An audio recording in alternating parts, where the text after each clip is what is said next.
안녕하세요. 저는 오늘 외교부가 주최한 한중 청년 미래 우호 증진단에 참여하게 되어 중국에 방문하게 되었습니다. 이번에는 대한민국 임시정부의 유적지를 탐방하는 일정으로 총 3개 도시, 광저우, 류저우, 그리고 창사를 방문할 예정입니다. 저는 중국인이지만 중국 남부 지역에 와보는 건 이번이 처음이고, 게다가 외교부가 주최한 공식 행사이기도 해서 정말 기대되고 설렜어요. 그럼 지금부터 제 영상을 통해 임시정부에 얽힌 이야기들을 함께 알아보러 가실까요? 와,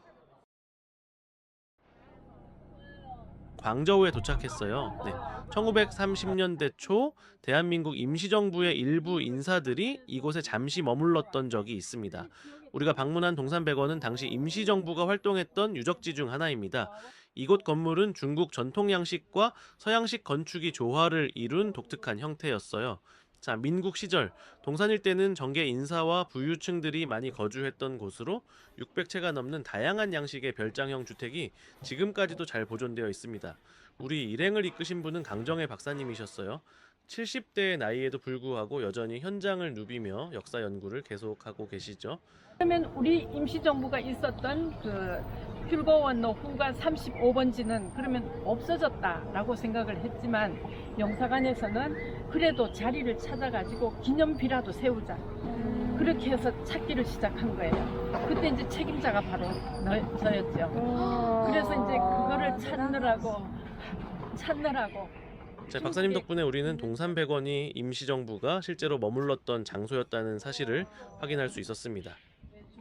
백원 앞에는 100년 넘게 자란 나무 두 그루가 서 있는데요. 마치 지난 역사를 다 지켜본 듯한 느낌이 들었습니다. 당시 어떤 방을 실제로 사용했는지에 대한 문서 기록은 없지만 확실히 이 건물 안에서 활동했다는 흔적이 남아 있어요. 내부의 계단과 나무 바닥은 당시의 모습을 그대로 간직하고 있었고, 발소리를 들을 수 있을 만큼 조용하고 고요한 공간이었죠. 조금 떨어진 곳에 위치한 주권에서는 1931년 윤봉길 의사가 상하이 의거 이후 도망쳐 숨어 있던 적도 있었답니다. 이곳은 한국 독립당 광동지부가 있었던 장소이기도 하고요. 하지만 노출 위험 때문에 곧 다른 곳으로 이동하게 되었다라고 해요.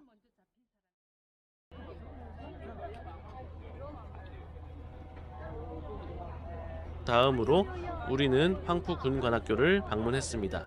이곳은 1924년 국민당과 공산당의 합작으로 설립되었고, 소련의 지원을 받아 정치와 군사 능력을 갖춘 간부를 양성했던 곳입니다. 중국인뿐 아니라 당시 독립운동에 몸담고 있던 한인도 입학할 수 있었는데요. 학비와 숙식이 무료였고 생활비까지 지원받을 수 있었다고 합니다.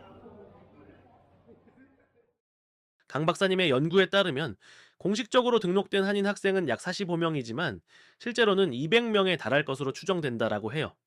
아쉽게도 오기 이후 분교 자료가 소실되어 조선인들의 학적은 남아있지 않다고 하니 너무 안타까운 일이죠. 그중 손두환 선생은 임시정부에서 경무부장을 지냈고, 황푸군관학교에서 가장 높은 직책을 맡은 외국인이었다고도 합니다. 또한 황푸군관학교가 있던 자리는 지금 동정진망 13묘역이라는 묘역으로 바뀌었는데요.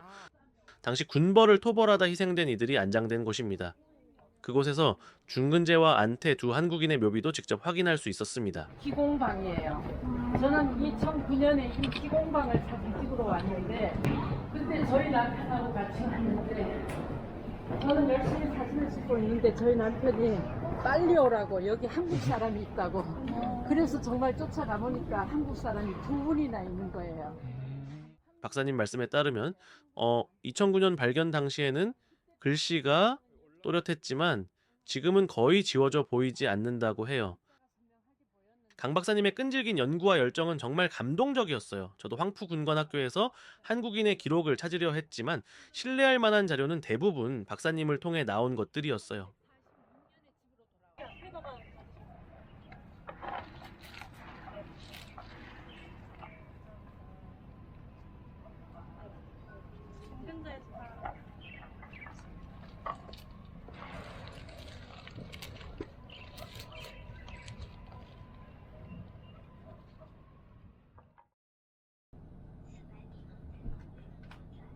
둘째 날 우리는 류저우로 향했습니다.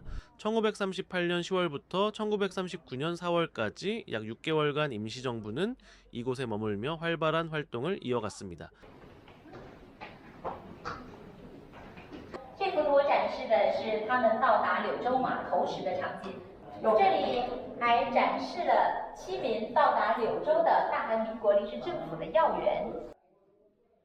특히 광복진선 청년공작 때 운 현지 중국 단체들과 돈독한 관계를 맺었고 자선 공연을 열어 기금을 모으며 지역 신문에도 여러 차례 등장했어요. 가장 놀라웠던 건 우리가 익히 알고 있는 중국 동요 작은 흰 배 처바이천의 원곡이 바로 이 공작대에서 만든 반월가였다는 사실이에요. 열악한 상황에서도 노래를 통해 위로를 나누고 민족의 정신을 전파했던 그 마음이 정말 감동이었어요. 不间断的空袭，临时政府的成员们和柳州百姓经常要躲在山洞内。 당시 일본군의 공습을 피해 동굴 속에서 생활하면서도 임시정부는 중국과 긴밀히 연락을 유지하며 독립운동을 이어갔습니다. 흥미로운 점은 베트남 혁명가 호치민 역시 이 시기 류저우에 머물렀다는 사실입니다.